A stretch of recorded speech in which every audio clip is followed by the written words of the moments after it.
Main de la ministre de la Justice, le plan de la prison et du tribunal de grande instance de Saint-Laurent-du-Maroni.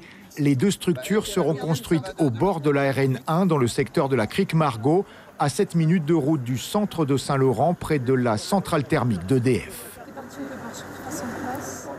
J'annonce très concrètement que nous avions déjà projeté à Saint-Laurent-du-Maroni la construction d'un centre pénitentiaire et d'un tribunal de grande instance.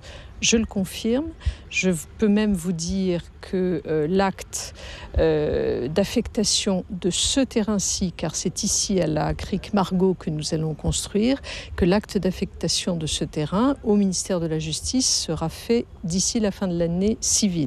Après les études, le chantier devrait commencer en 2020 pour une livraison fin 2023. Le tribunal emploiera une centaine de fonctionnaires, dont 25 magistrats. Pour recruter, la ministre veut améliorer les conditions d'accueil à Saint-Laurent. Nous allons évidemment construire pour l'ensemble des personnels des logements. Alors nous ne les construirons sans doute pas sur ce site-là parce que c'est aussi souhaitable qu'il y ait une petite distance.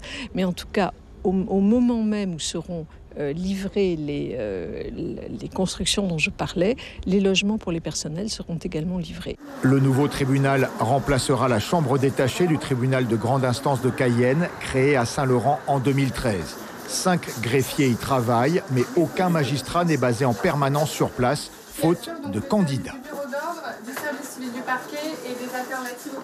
Au niveau des magistrats, du parquet et de la direction, c'est donc des postes à Cayenne où le personnel est délégué sur Saint-Laurent-du-Maroni. Il y avait une magistrate à temps plein depuis 2 ans qui a eu sa mutation là au 1er septembre et donc personne n'a candidaté sur son poste.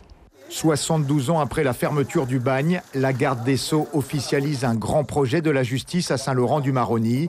D'ici 5 ans, la prison devrait accueillir 450 à 500 détenus pour près de 200 emplois créés, surtout des surveillants.